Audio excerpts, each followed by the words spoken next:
معاكم تيسير أبو دهب. بصي يا ست الكل، وطبق شكله بسيط لكن أول لقمة منه تخلي الكل يسأل على السر. النهاردة معانا وصفة بطعم مطاعم بس بخطوات سهلة جدا، صينية تورتيلا باللحمة والبشاميل. خليكي معايا وركزي في التكات علشان تطلع معاكي مظبوطة من أول مرة. أول حاجة نبدأ بالحشوة. هنحط في طاسة على النار مكعب زبدة زائد 2 معلقة كبيرة زيت، نسيبهم يسخنوا كويس لحد ما الزبدة تسيح تمام. ننزل بنص كيلو لحمة مفرومة ونبدأ نقلب على طول. مهم جدا نفكك اللحم كويس بإيد المعلقة علشان ما تكلكعش. نفضل نقلب لحد ما لونها يتغير وتبتدي تنشف وتنزل ميتها وتتشرب تاني. بعد ما تنشف خالص نضيف معلقة صغيرة ملح ومعلقة صغيرة بابريكا، نص معلقة صغيرة فلفل أسود. نقلبهم مع اللحمة دقيقتين علشان التوابل تتحمص وتدي طعم أقوى. بعد كده نضيف 2 بصلة مفرومين ناعم ونقلب كويس لحد ما البصل يدبل ويبقى لونه شفاف، مش عايزينه يتحمر زيادة علشان ما يديش طعم المر. نضيف بقى 2 كوب عصير طماطم ومعلقة كبيرة هريسة شطة، اختياري حسب رغبتك. تكة حلوة، لو الطماطم حمضية حطي رشة سكر صغيرة جدا توازن الطعم. نقلب ونوطي النار خالص ونسيبهم يتسبكوا حوالي 10 دقايق لحد ما الصوص يتقل واللحمة تشرب الطعم كله. كده الحشوة جاهزة. نيجي بقى للبشاميل الكريمي الناعم. في حلة على النار نحط مكعب زبدة زائد 2 معلقة كبيرة زيت، نسيبهم يسخنوا وبعدين نضيف معلقة كبيرة دقيق ونقلب بسرعة باستمرار علشان ما يتكتلش لحد ما لونه يبقى ذهبي فاتح. نضيف بالتدريج 2 كوب إلا ربع حليب ونفضل نقلب بالمضرب علشان مفيش أي تكتلات. نضيف رشة ملح ورشة فلفل أسود ومعلقة كبيرة جبنة كريمي اختياري بس بتفرق جدا في الطعم.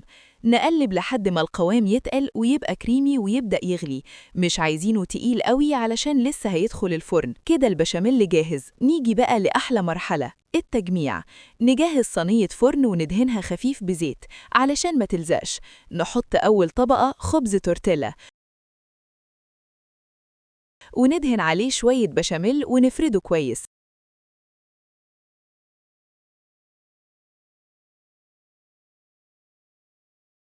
نضيف طبقة من الحشوة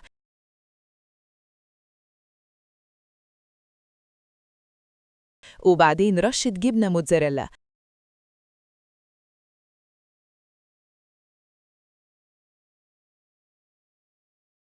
ونكرر نفس الخطوات. تورتيلا، بشاميل،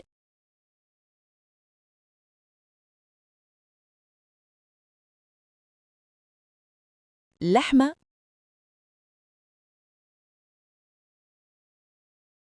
موتزاريلا، ونفضل نكرر لحد ما نخلص الكمية. تكة مهمة، اضغطي كل طبقة بإيدك خفيف علشان تمسك في بعض. نكرر الطبقات: تورتيلا، بشاميل، لحمة مفرومة، جبنة موتزاريلا. تورتيلا، بشاميل، لحمة مفرومة، جبنة موتزاريلا. آخر طبقة تكون تورتيلا وبشاميل وكمية محترمة موتزاريلا على الوش علشان تاخد لون جميل وتسيح وتدي شكل تحفة. ندخل الصينية فرن سخن على 180 درجة لمدة حوالي 20 دقيقة لحد ما الجبنة تسيح وتاخد لون ذهبي خفيف. لو عايزة وش محمر أكتر شغلي الشواية دقيقتين بس وخلي بالك ما تتحرقش. نطلعها ونسيبها تهدأ 5 دقايق قبل التقطيع علشان تمسك نفسها وما تتفككش. وبكده تكون صينيتنا طلعت من الفرن حاجة من الآخر بجد، شكلها يفتح النفس من أول نظرة، وريحة البشاميل مع اللحمة والجبنة مالية المكان بطريقة تخلي أي حد داخل المطبخ يقف يسأل إيه الحلاوة دي؟ كل طبقة فيها طعم مختلف، التورتيلا طرية ومتشربة الصوص، واللحمة متسبكة ومليانة نكهة، والبشاميل كريمي وناعم، وفوقهم الجبنة الموتزاريلا السايحة اللي عاملة وش ذهبي تحفة. ما تنسيش بقى لو الفيديو عجبك تعملي لايك وتشتركي في القناة وتفعلي الجرس علشان توصلك كل وصفاتي الجديدة أول بأول. كان معاكم تيسير أبو دهب.